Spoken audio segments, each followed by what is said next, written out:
Në këtë edicion do të ndihni. Ministri i Arsimit Arberie Nagafci ka njoftuar se nga hëna në të gjitha nivelet e arsimit parauniversitar, mësimi do të vazhdojë pa kufizime për pjesëmarrje fizike të nxënësve në shkolla.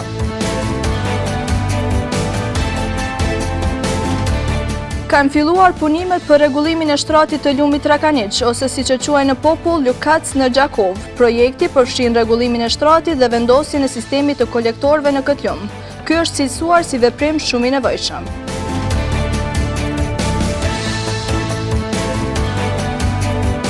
Në përvjetorin e vdekjes është përkujtuar dhe është nderuar figura Abdullah Babalis. Sot kujtojmë një njeri që i ka përjetuar plagët e luftës në betejat më të vështira. Të gjithë ne e kemi njohur Abdullah Babalin edhe si komandant, por edhe si njeri të devotshëm për punën, për familjen, për qytetin, është thënë gjatë homazheve që janë bërë sot. Mirëmbrëma, po fillojmë edicionin e lajmeve qendrore. Ministri i Arsimit Arberie Nagafci ka njoftuar se nga hëna në të gjitha nivelet e arsimit parauniversitar, mësimi do të vazhdojë pa kufizime për pjesëmarrje fizike të nxënësve në shkolla. Nagafci përmes një postimi në Facebook ka shkruar se ky vendim është marrë në bashkëpunim me IKSHPK-n dhe Ministrinë e Shëndetësisë.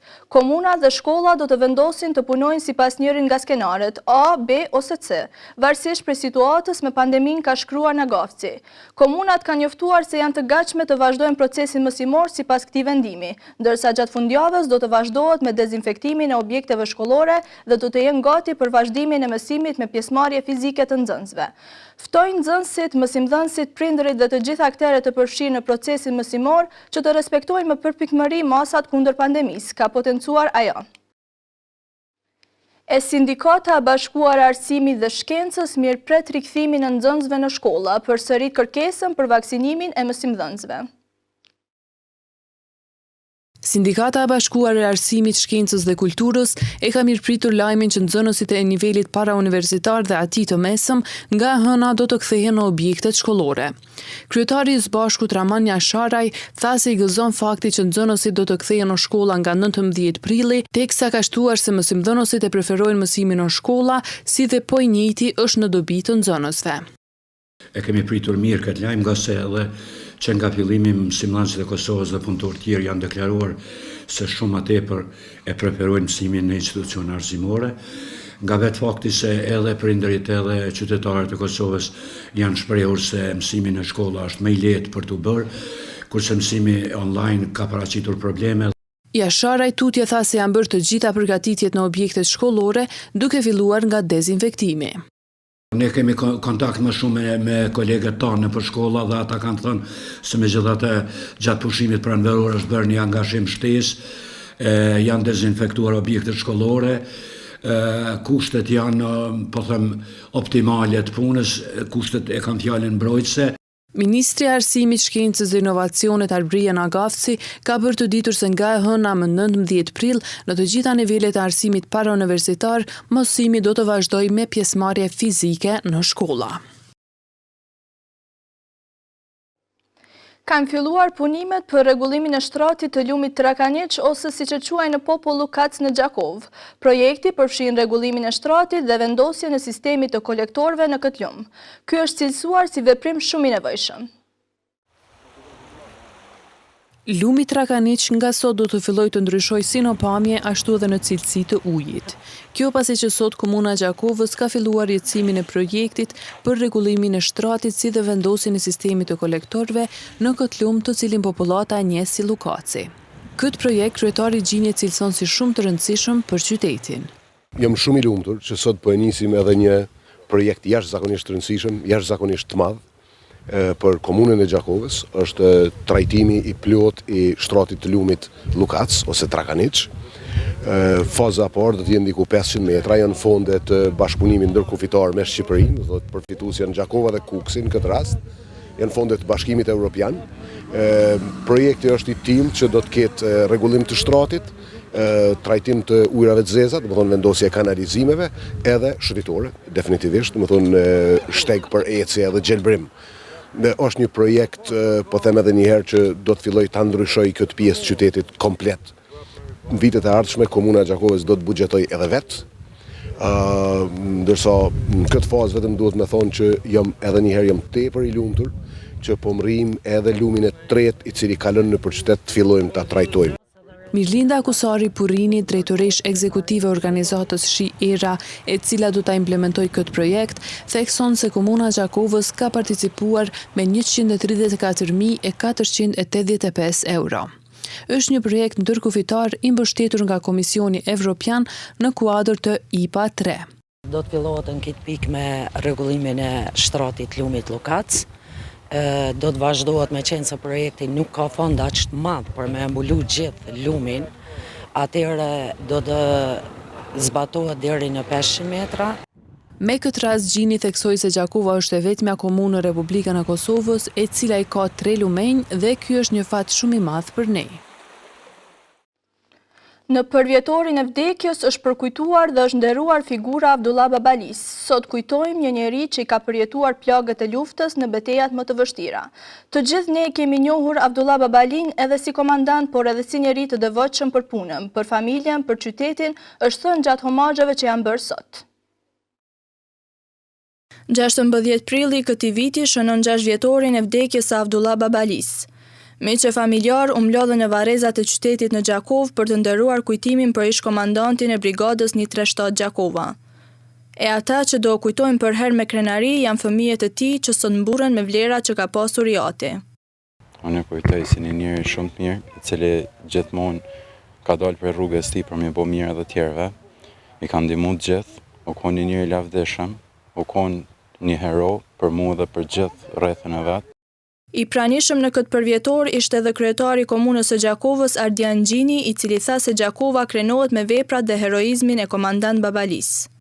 Sot e përkujtojmë në ditën e vdekjes komandantin Abdullah Babalia, njëri që i ka përjetuar plagët e luftës, betejat më të zërshme që kanë ndodhur gjatë luftës, me heroizëm pa parë, me një dedikim, me një përkushtim, me një patriotizëm pa parë. Fatkeqësisht na kalon para kohe.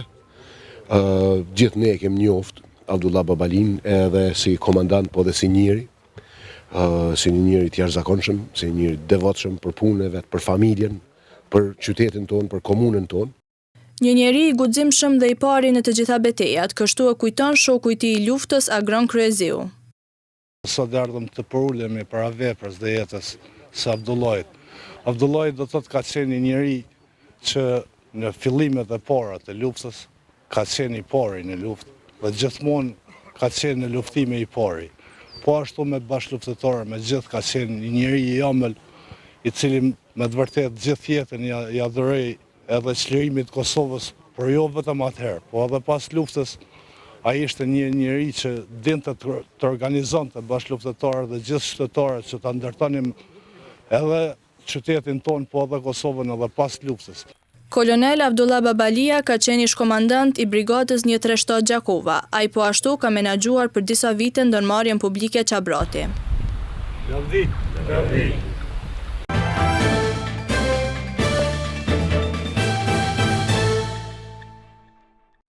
Deri më tani, vetëm në qendrën jetotori në Prishtinë janë vaksinuar rreth 1500 persona. Nga sot ka filluar edhe vaksinimi personave nga 75 deri në moshën 79 vjeçare, ku është vërejtur edhe fluks më i madh i qytetarëve. Me dozën AstraZeneca deri në mesditë janë vaksinuar 170 të moshuar, profesionistë shëndetësor dhe ata me sëmundje kronike. Koordinatori i kësaj qendre, Niman Bardhi, ka thënë se sot ka fluks më të madh të personave, ndërkohë që thekson se ka pasur edhe profesionistë shëndetësor të vaksinuar. Deri më tani janë të vaksinuar 170 persona, ku prej tyre të sëmundje kronike janë 154, ndërsa të tjerët janë profesionistët dhe prapë që kemi në grup mosh, përfshirë edhe 4 pacienta që janë të dializuar. Edhe pse nuk është trajtuar ndonjë sëmundje kronike, 77 vjeçaria Lirje Hana thotë se ishin fëmijët që bindën për të marrë dozën e parë të vaksinës. Nga periudha kur kemi filluar me të moshuar dhe tani me sëmundje kronik, veç numri po shkon tek 1500. Dikush tjetër ka vendosur vetë që të sigurohet kundër COVID-19. Ilas Berisha, i cili është 89 vjeçar, tregon se nuk është frikësuar nga kjo vaksinë. Fëmijët shko mamë se unë s'kisha ardhë, jam biologe, e dyqysh jam me shëndet mirë, vetëm reum kam, për atë s'kisha ardhur, drejtë më thonë. Po kur më thanë as në Shqipëri s'mundesh me kalu me shkundeti atë vendosa, se e ndi veten shumë mirë. E 76 vjeçarja Rap Drenisa para disa muajve ishte ballafaquar me koronavirusin. Ani pse nuk kishte pasur komplikime, thot se ka vendosur që të sigurohet. Me njoftimin e Ministrisë së Shëndetësisë thuhet se më 16, 17 dhe 18 prill në Prishtinë dhe komunat e tjera do të vaksinohen personat e moshës 75 deri 79 vjeç me sëmundje kronike sipas listës së diagnozave të pacientëve me këto sëmundje. Drejtori i klinikës emergjente, Basri Lenjani, tha se pandemia ka penguar shërbimin emergjent për shkak se aty trajton pacientët me lëndime nga më të ndryshmet. Ai tha se klinika emergjente ju ka dhënë prioritet të gjitha rasteve si goditjet në tru, zemër, gjendjeve aksidentale e të tjera. Lenjani ka thënë se mund të ketë ndëshkime për mjekët të cilët dërgojnë pacientin pa ndonjë kriter në nivelin e shërbimit dytësor. Ne kemi në rastet të smundjeve të cilët kërkojnë trajtim mjekësor në shërbimin klinik emergjent. Për shkak se shërbimi klinik emergjent përveç smundjeve, lëndimeve dhe elmimeve është ballafaquar edhe me pritjen e tesmore me Covid. Po ashtu shumicave e klinikave janë të stërmbushura me pacientët e cilët vujnë nga Covidi dhe zakonisht këtyre pacientëve është humbur të drejta për të pranuar në spital për shkak të mungesës së vendeve.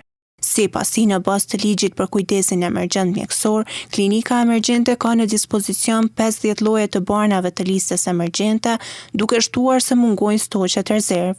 Klinika emergjente gjithmonë është e pajisur me pajisje mjekësor dhe me barnat të natyrës emergjente.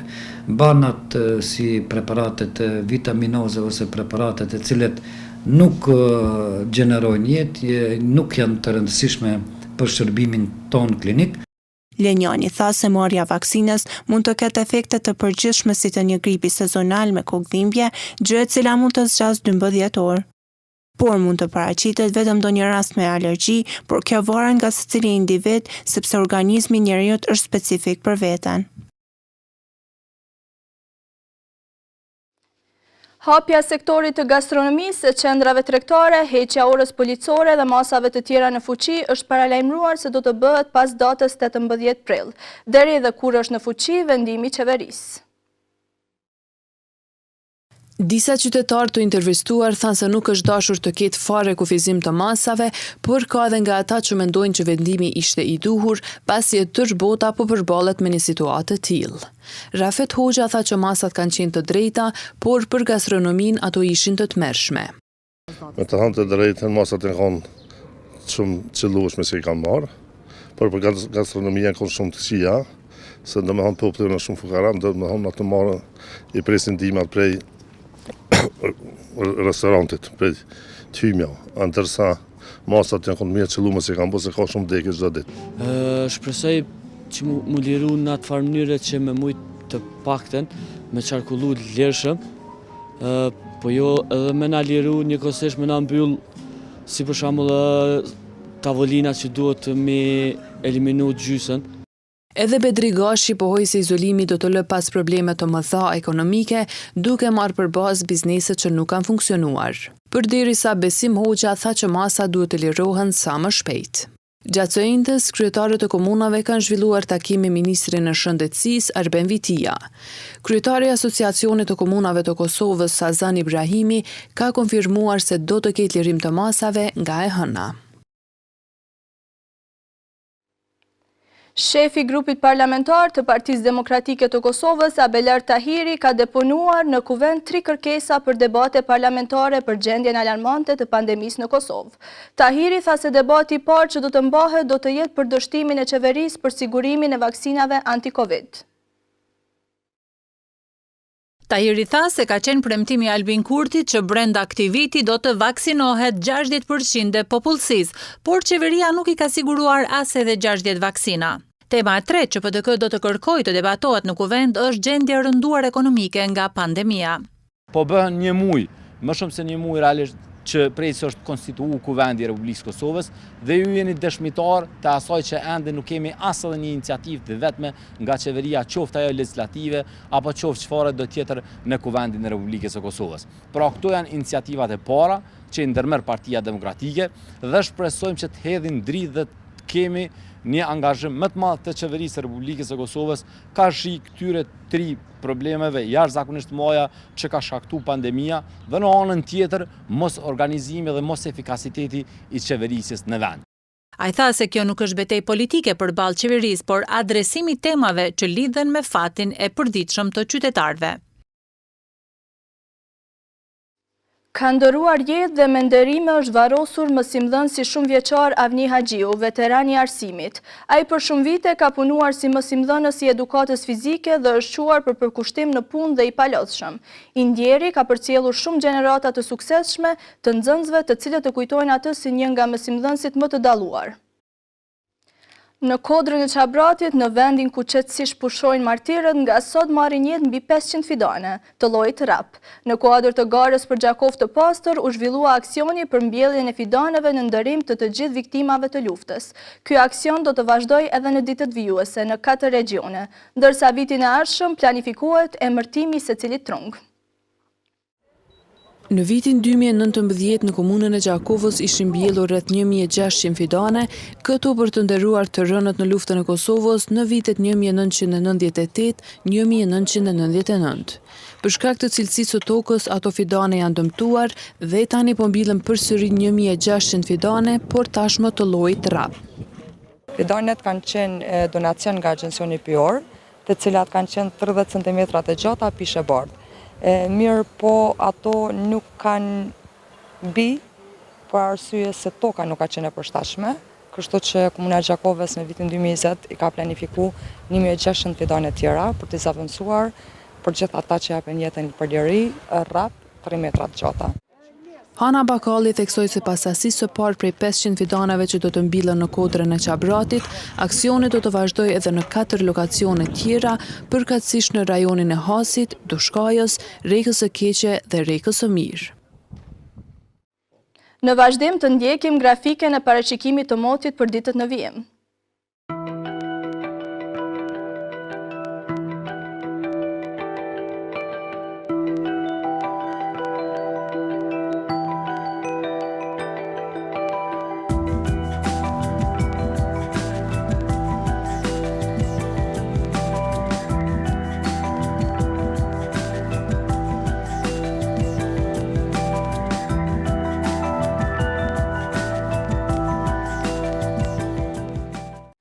Para se të ndahemi të ndjekim edhe një herë disa nga informacionet kryesore të këtij edicioni. Ministri i Arsimit Arberie Nagafci ka njoftuar se nga hëna në të gjitha nivelet e arsimit parauniversitar, mësimi do të vazhdojë pa kufizime për pjesëmarrje fizike të nxënësve në shkolla.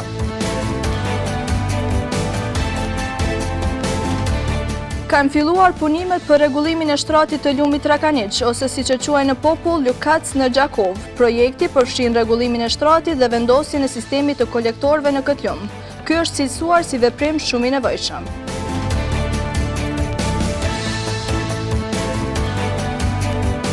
Në përvjetorin e vdekjes është përkujtuar dhe është nderuar figura Abdullah Babalis. Sot kujtojmë një njeri që i ka përjetuar plagët e luftës në betejat më të vështira. Të gjithë ne e kemi njohur Abdullah Babalin edhe si komandant, por edhe si njeri të devotshëm për punën, për familjen, për qytetin, është thënë gjatë homazheve që janë bërë sot. Këtu merr fund ky edicion qendror i lajmeve. Për më shumë informacione na ndiqni edhe në portalin syri-vizvizion.tv. Miropafshim.